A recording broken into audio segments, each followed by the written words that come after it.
Hello everyone, I'm Emile Jellinek. I'm the vice president of BitPolito. Together, I should have done this talk with my colleague Alexander, which is sadly sick and couldn't join. So I will do my best to entertain you alone. So today we are talking about communication in the Bitcoin world, and I want to give like a overview and maybe some tips that you can bring home. Of course, the goal of the speech it's not to make you a designer in 1 hour, but it's mainly this one. Invest in Bitcoin. I mean, invest in marketing, design, and communication for Bitcoin. And this is a thing that, of course, companies should do. So this speech is very thought for startuppers or also bigger companies like scale-ups or whatever size. This is like would be a kind of an advice. So today we see things like the study Bitcoin thing, the projections on the skyscraper, and it's no, the message is always about do something, study something, which I don't know you, but I probably never start studying something because I read it somewhere or through a sticker somewhere or I don't know, and again, a projection on a building. Reality is that this kind of stuff are mainly made for making tweets, which are not very long-lasting. And they don't have a big impact on the people outside the community. It's just about Bitcoiners saying, "Oh yeah, we did it. We are good." Like clapping on their own shoulders. And in fact, this kind of communication strategies are easily destroyed by the fiat opponents, and we can see the answer of Greenpeace right like a couple of days after the projection in Germany. Like probably many more people saw these ones and had a way bigger impact.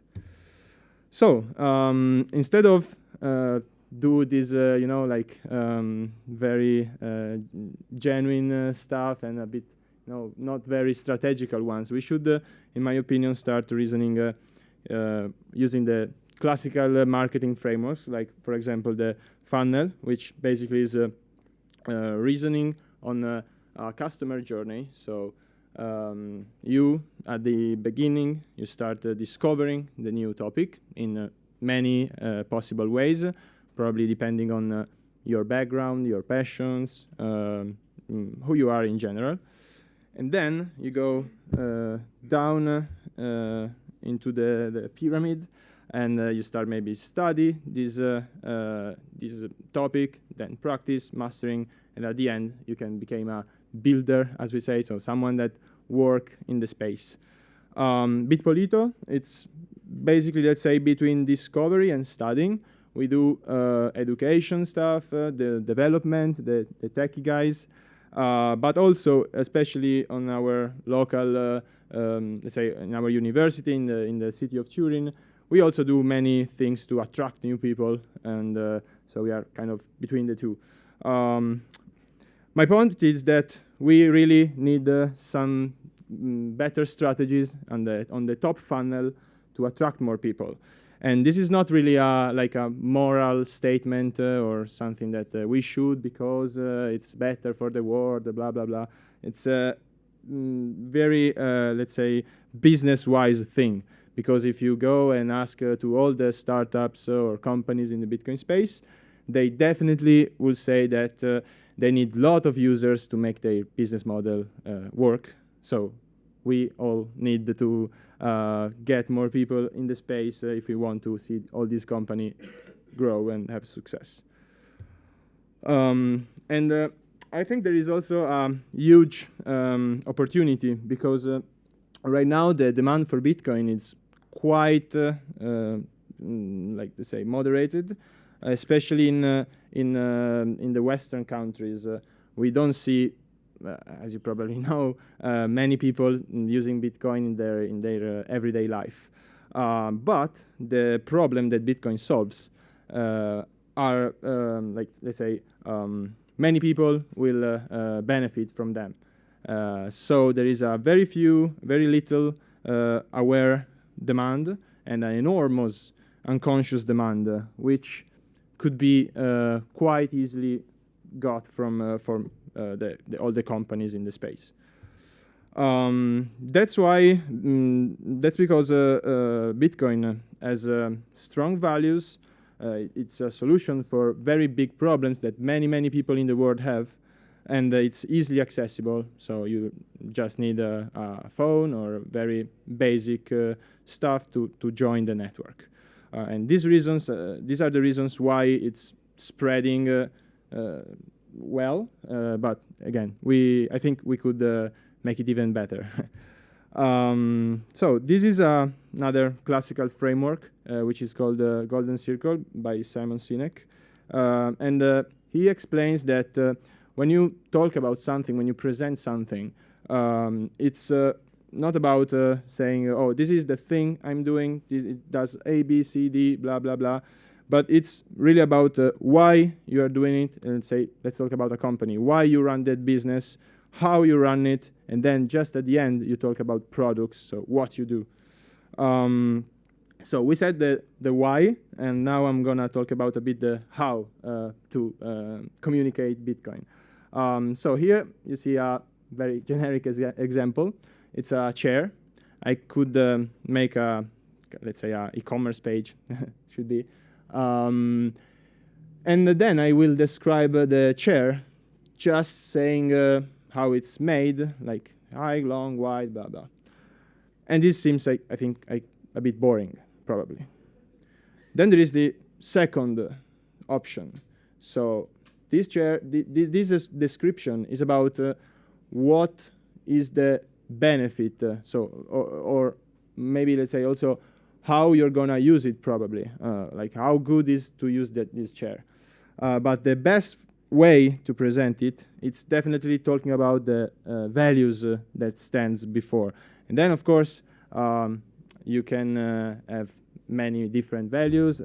Everyone shares different values. So at the end, you will discover that you're going to sell very well this chair to the people that share these values, and way better than if you just do something like this to trying to sell it to everyone. At the end, you won't sell any chair.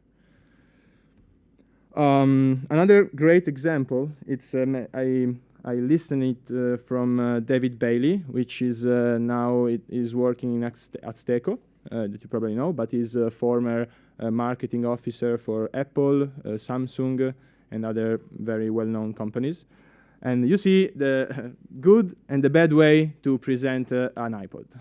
So you can, again, present all the features and say, oh, it's made with these kind of chips, and it's under boring technical stuff. Or you find a very easy to understand phrase to make the idea very clear to everyone. And about Bitcoin, we tend very often to start saying, oh, maybe, I don't know, a friend of you comes to you and say, I would like to know something more about Bitcoin, like how it works, why should I need it, and stuff like that.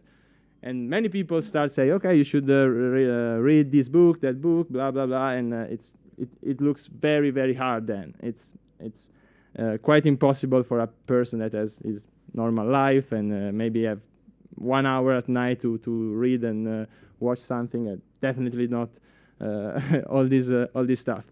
A better way is just saying, okay, Bitcoin is spend and save, period. And then maybe you can go deeper and explain many other aspects, but you should definitely start from something very easy to understand and clear to everyone.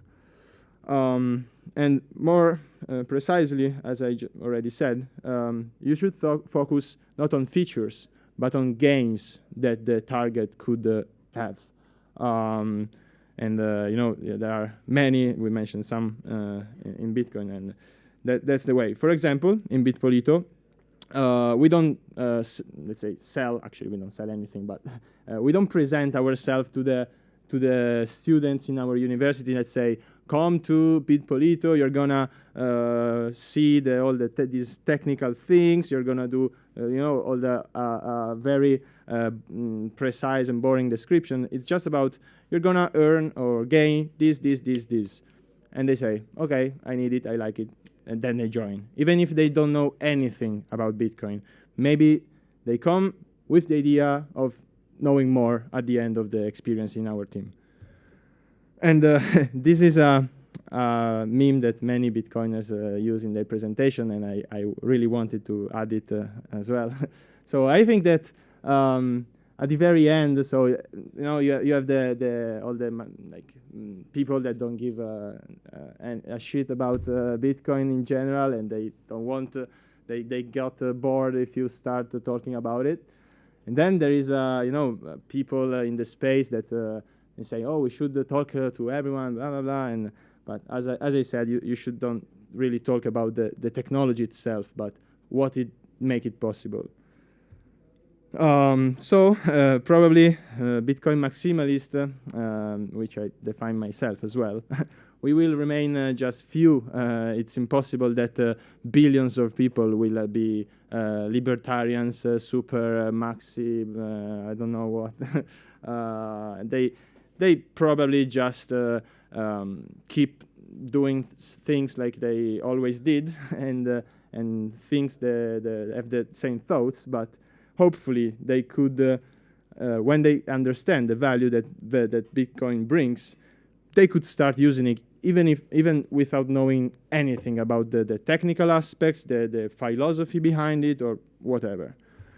And it's important to understand that education is not for everyone. We should not educate the world. This is very kind of communist approach, I guess. I think education is needed for particular people, which we used to call builders, so the people that then want to work in the space, and of course they have to know both the technical and the more, let's say, humanistic aspects, and of course becoming masters in some branch. I think that services and beauty in general, it's something that works much better instead of explanation when we are talking about reaching masses, and lot of people we should start thinking about right now for the technology. If you think about fiat, this is something that I do a lot of time with my friends. When we see something, it happens quite often that we see, oh, this is like a fiat thing, or a fiat way to do things, or but because we in some way link values and the service, and just in the same way I described before with the golden circle. So you get the why and the how, even in a unconscious way, and then you see the what, the product, and you kind of feel this fiatness, let's say. And my point is that Bitcoin right now doesn't have much services like this. We have the exchanges, we have the wallet, we have the I know, or I mentioned at Stakos or Rampon, for example, services to buy Bitcoin, but we don't have say our Netflix or our I don't know, fast food. Probably because fast food is not really Bitcoiner stuff. It could be a good idea to create, I'd say, a Bitcoin value-based food chain, and let's see how it should be. I don't know. So there are two ways to approach the adoption. One is for protocols, and one is for services.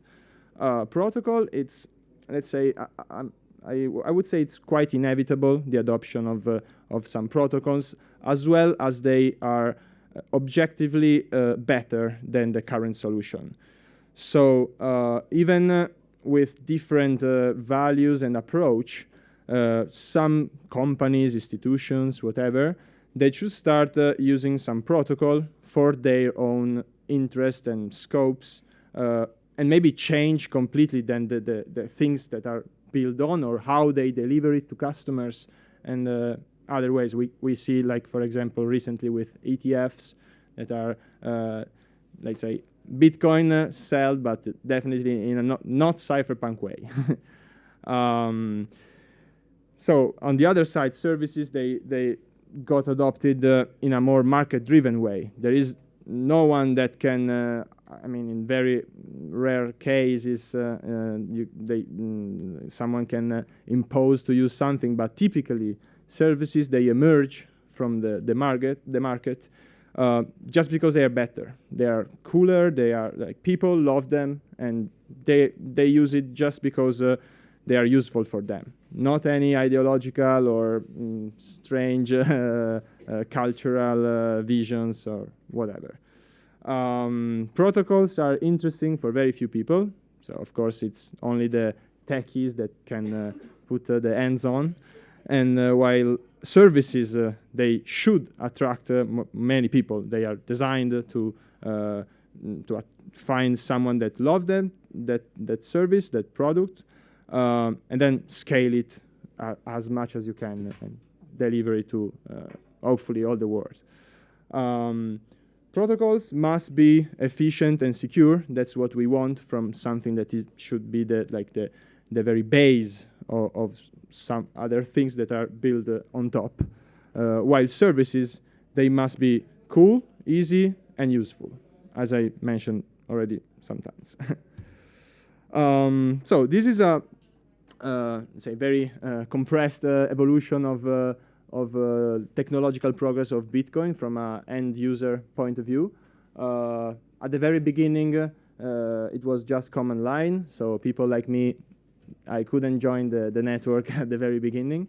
Later on, they started to build services with graphic interface, which is already something, but you see many horrible graphic interface, and this created then not very good experiences. If the app, let's say, or the web app, whatever, if they are not well designed, of course the experience will be bad, and you won't keep in using it.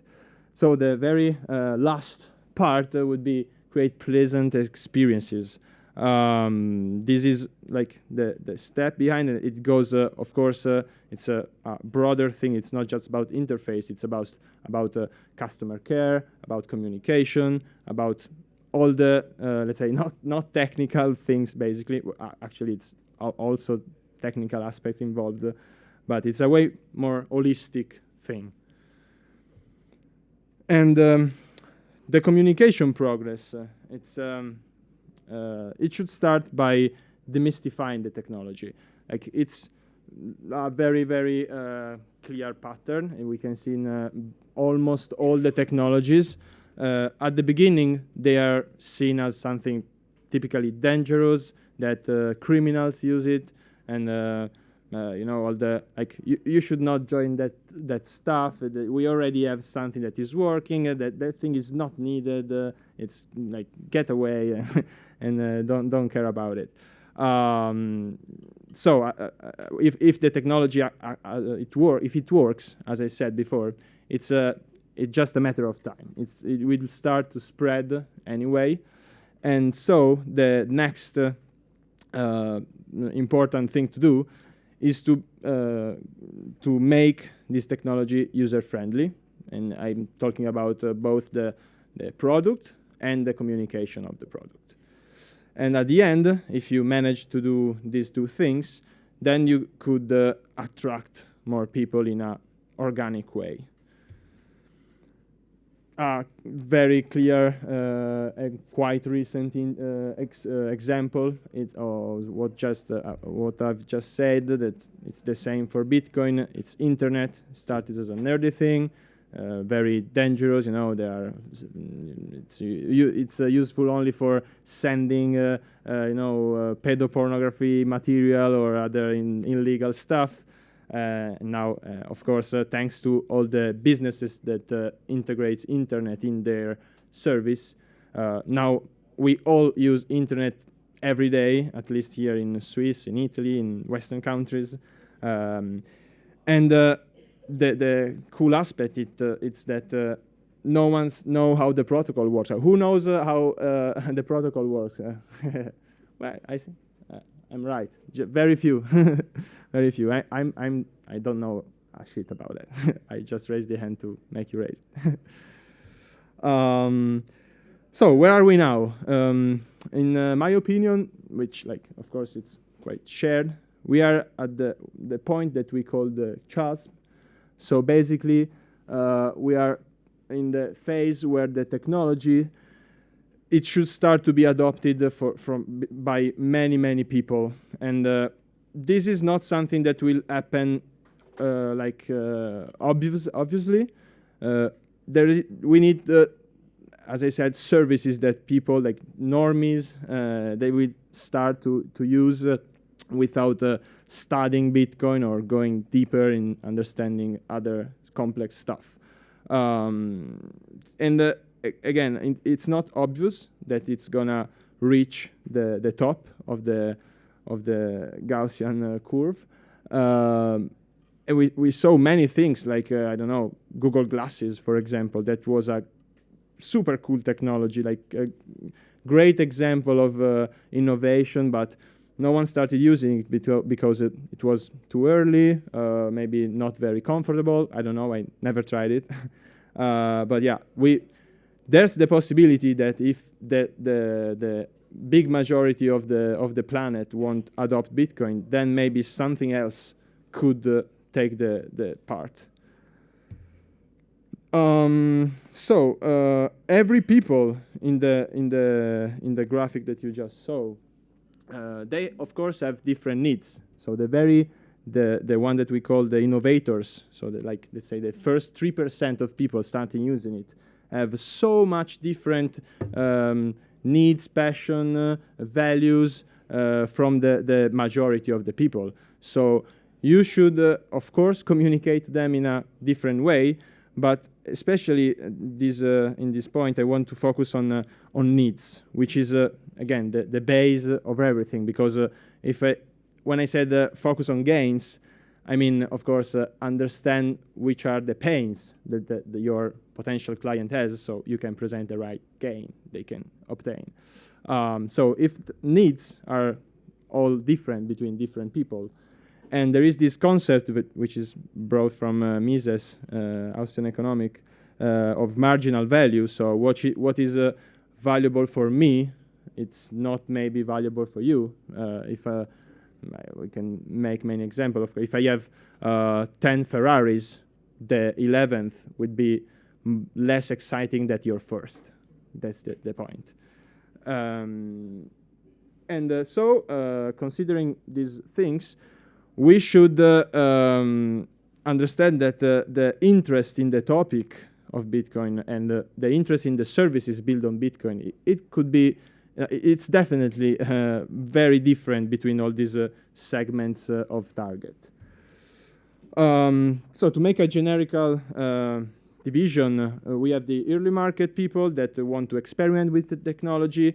They have the necessity, they really maybe find some feature that they were waiting for such a long time, and so features, it's what they're looking for.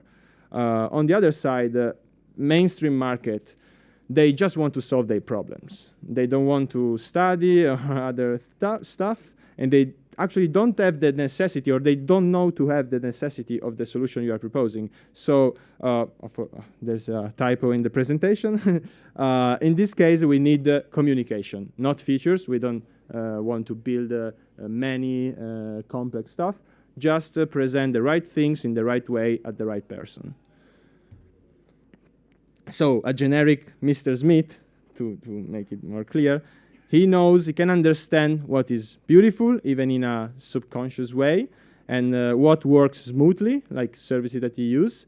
But, of course, he don't understand computer science, economics, so if you start to talk about that stuff, he got bored and won't use Bitcoin, probably. And a cool thing is that beauty, it's something that is at the same time objective and subjective. This is a very cool quote from Nietzsche, which says that who kill a cockroach is a hero, and who kill a butterfly is a villain. And so the moral has aesthetics standards. And I guess you all agree that even if you never studied art in university or read many books on the topic, you like instinctively can understand what is something beautiful and what is something ugly. It's like very in our inside from many generations. Beauty, it's also a concept that is very linked to Bitcoin, because to make beautiful things, it requires resources, time, and so there is I suggest you to watch this very cool speech of Alex Svetsky last BTC Prague about the relation between beauty and Bitcoin. It's very cool. So another important thing, big mistake that I see many times in the space is that Bitcoin companies, they consider their competitor only the other Bitcoin companies. And so if my competitor, if I'm a wallet and the other wallet has a shitty website, I can say, well, I really don't need it because the other one has a shitty one, so I can keep my shitty one, and we are the same, so customer will come to us as well. Actually, we have many other competitors. I've hopefully you don't get too many goosebumps seeing this stuff, but I think it's very useful to show you two well done spots. First one is Monzo. It's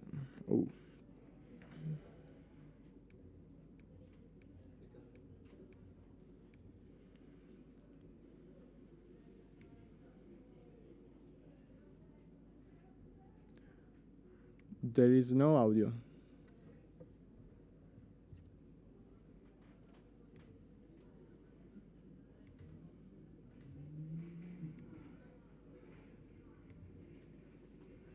I can't also make full screen.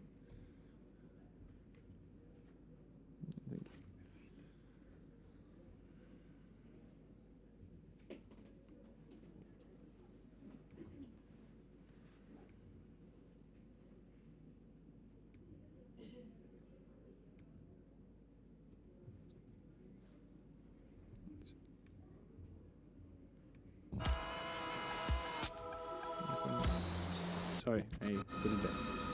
Full screen.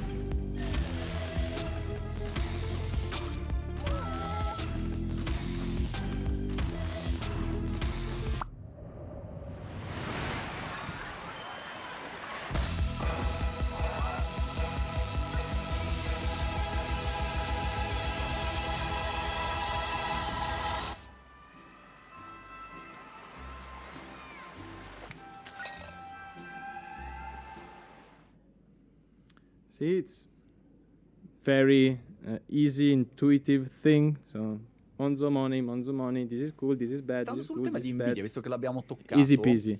Nothing explained. Come? No.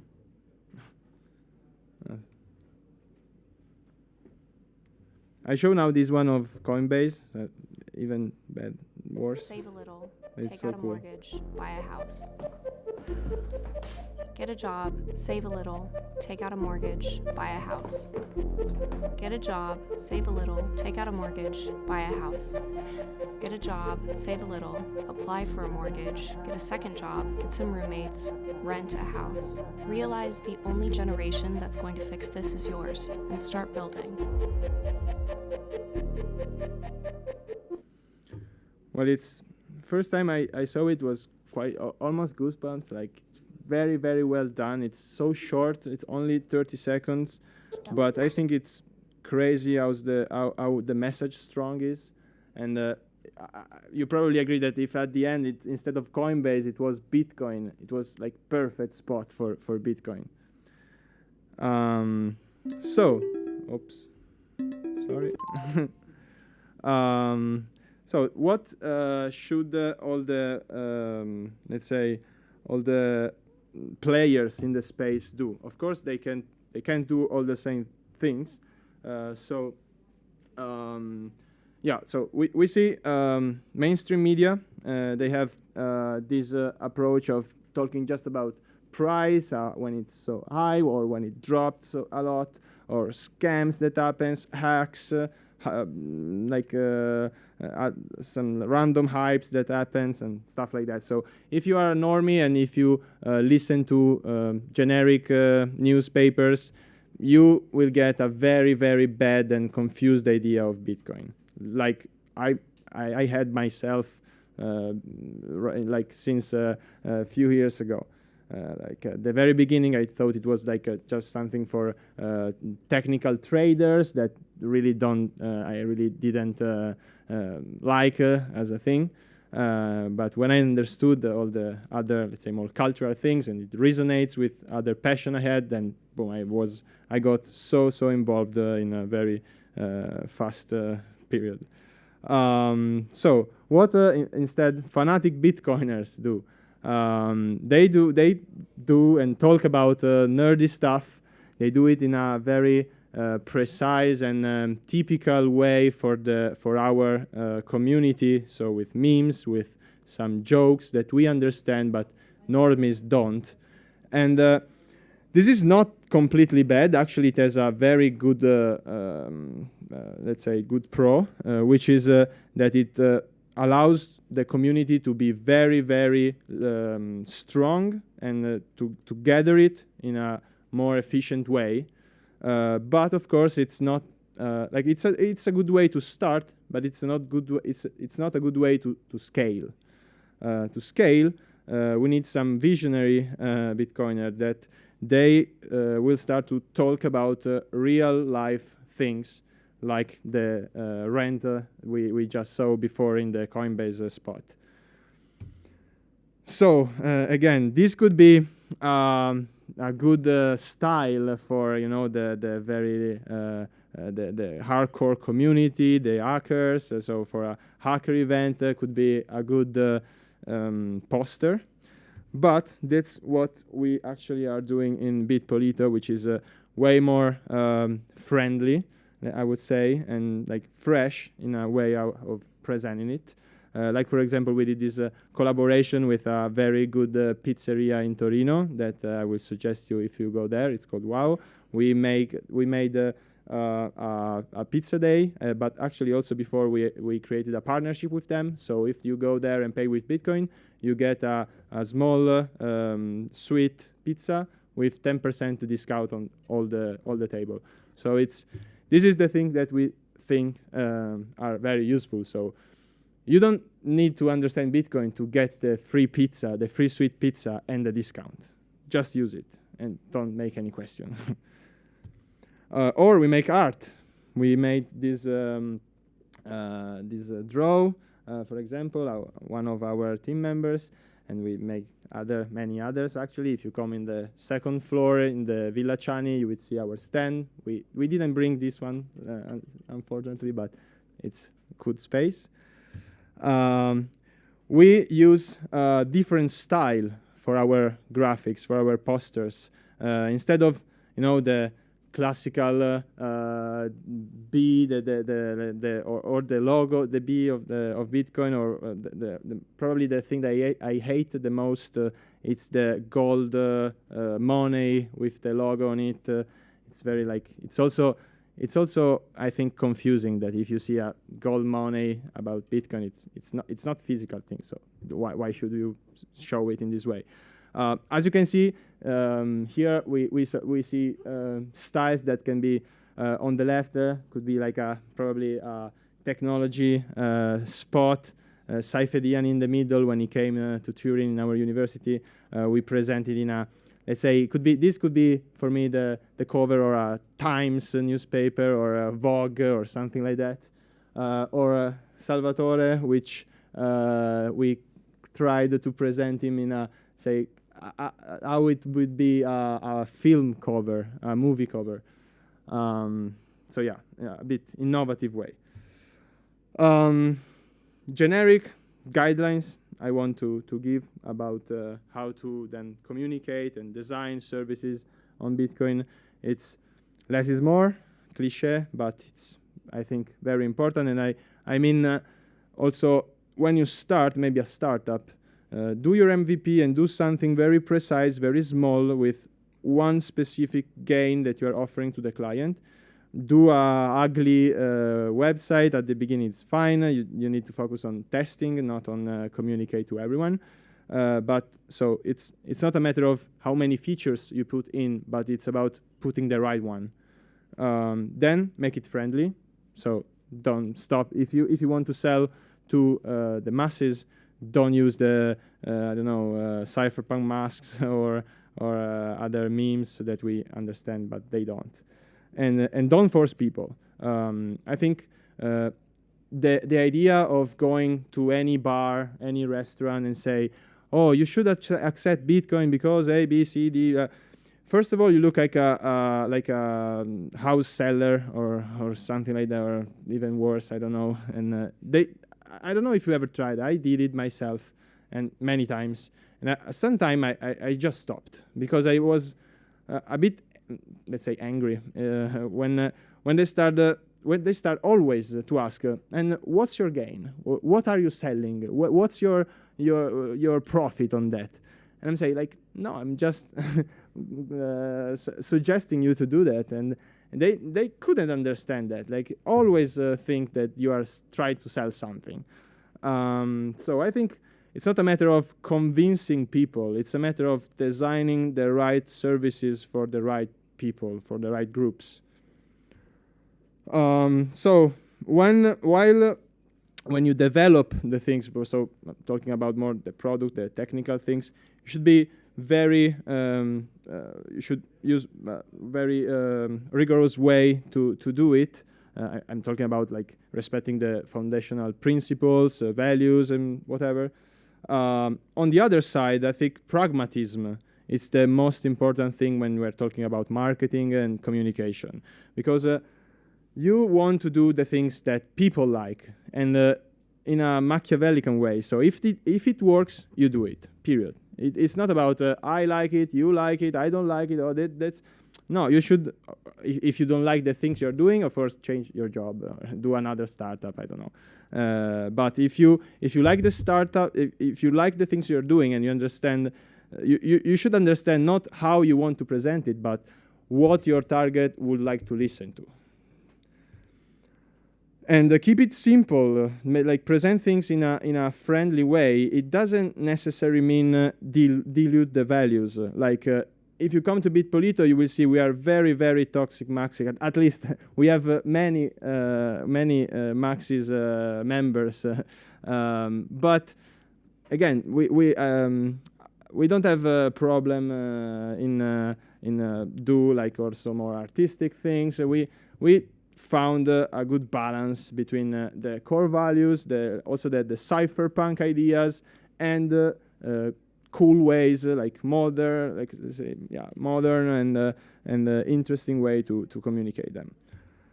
Right now we have 55 active members. We have in average 100 people in our events. More than 600 people follow us on social media and made quite a lot of partnerships. So this is a thing that we see it's working, and again, it's working for us, but all the different, let's say, players have different things to do. So as I said, startups, they should just focusing on testing their stuff, and they will think about marketing and design later. For non-profit like BitPolito, the thing that you want to do is try in any way to bring some marketers or designer in your community. I know there are many ways, and you should find the right one for you. But again, I'm talking more about the companies that would like to scale and to talk about non-Bitcoiners, to talk to non-Bitcoiners and present their services. In that case, you definitely should hire not a single designer, but a team of designers and marketers that have, it's of course, marketing, it's a huge space that they're the ones that are focusing on web research, on advertising, on graphics, on copywriting. It's very, very different competence that you need to have a good marketing and good design. This is also very important. I think that there are no design awards winner or world like well-known marketers that are in the space. Actually, for sure, the way they teach it in university, I can talk about mine. It's definitely not a libertarian approach. It's full of, let's say, collectivism ideas inside, and this of course like tends like students tends to think about I don't know sustainability instead of privacy as something to work on. And this is very important, and I think companies that have a lot of money in the space, and there are some, they should go in some design award event and bring the best designer and say, hey guy, hey man, how much do you want? Here's the money, start working with us, do the greatest thing you can. And this is, first of all, good because he's gonna do good things, but also he's gonna attract many other marketers, many other designers that seeing his great job, they're gonna think, oh, that's cool. I want to work with him. I want to work in that company. And in a smaller scale, we also see it in BitPolito. When we started to we rebranded ourselves from a very, let's say, basic brand. We make a very articulated one, and we made a lot of contents and many things. And we saw many designers, people working in the marketing space, that without knowing anything about Bitcoin, they came and they say, oh, I like the thing you're doing. Can I join? And my question was, yeah, of course. Do you know something about Bitcoin? No. Okay, even better. We also have the course if you want to study it. But you don't actually, I mean, our mission as a team is, of course, to spread Bitcoin knowledge and do education. So we try to convince people, or present our courses and all the things we do. So more and more people will start to do them. But it's not something that if you don't know anything about Bitcoin, you cannot make a graphic. Of course, you can. So this is probably also to summarize a bit all my speech. Company that have the budget to market properly and do good design should stop have some non-designer, like mainly technical people in their CDA deciding for what's the next graphic or how to do the logo of the company if they want to rebrand it or whatever. And the very, very common mistake is saying, oh, I like black, you like orange, he likes red, let's try to mix them, and I don't know. So the idea is don't base your marketing decision on your personal taste. There are lot of studies in these fields, in communication, in marketing, which they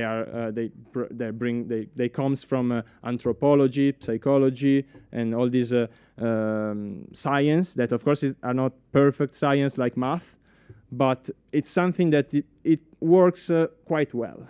So if instead of following your instinct, you follow someone that for years studied that stuff, probably, like with big probability, you will do something better.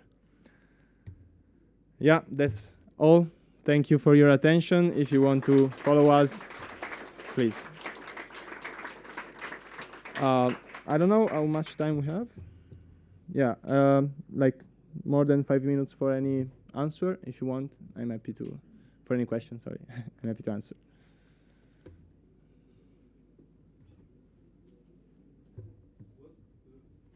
Yeah.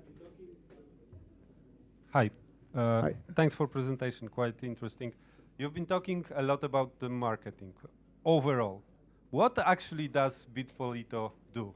Oh, we do education and development. So we do contents, events, and other things to educate, let's say, people, focusing particularly on our city instead of trying to be worldwide. And then we have the tech part of the team, which is actually the bigger one, because Politecnico, it's an engineering school. We have some also design and architecture branch, but it's like between we are 40,000 students in our university, and it's like, I don't know, 38 are engineers. Right. So these are the two main things. Okay, so let's keep the development part like apart. You are targeting with education on students only or general population?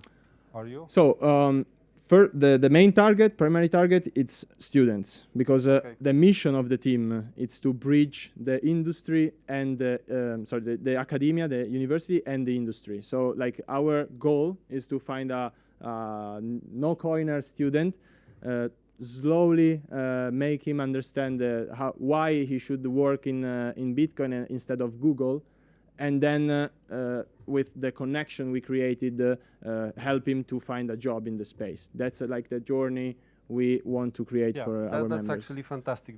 So my question would be, how do you attract those students? Do you cooperate with like companies outside who offer jobs and they inform you on how to educate? What do they need? Or you created your own like abstract or concept of attracting students and selling this knowledge? How is it done? I'm asking because I've been doing similar tasks in the past, and there were challenges. Yeah, we do many partnerships, as you saw, but not particularly to have contents for our educational path or events, whatever. These are it's both made by us, but also, like, for example, we use a Sailor Academy for some courses to make not Italian, because we focus on creating Italian contents. We don't do English content. So for the students that come from abroad, we give them the Sailor Academy, for example. So we are, as I try to make you understand, we don't consider that the educational content itself the point, but we are more focusing on make a good pizza day and attract more people to come to eat a pizza. Yeah, welcome. Tomorrow there will be another presentation with BitPolito, precisely on the model we propose, and this model will be outside. It's 12:05 at the room. Which is the name? P2P room. Yeah, at noon. Yeah. Welcome. Thank you so much. Do you have any particular advice or like something to say to someone that wants to build a bridge between Bitcoin and the people, starting from education and self-custody? Because I do think that we really need a lot of education about particularly self-custody. Mm-hmm. Focus on gains. So what gains can that person have to do self-custody instead of letting their money on a bank account or a crypto exchange or whatever? I'm talking about like portfolio plans. Sorry? Like portfolio plans, you know. Like what do you mean? I mean, like, how do you want to store your Bitcoin? What do you want to do? Like, you want to cold storage, stuff like that. Yeah. So again, try to don't start saying, oh, you should buy the Arthur wallet, do this, do that, download that, and blah blah blah. But say, if you have self-custody your money, they are safer and no one can bring them away. Definitely. And again, if you try to say it to a very, let's say, state or banks convinced person, like a person that trusts very much the banks and the state, you will lose. Like, you're wasting time. And you should, instead of trying to convince them, you should focus your resources on attract the right people. So go talk to the people that have some at least the potential to be your client or your student, whatever. So much. Thank you.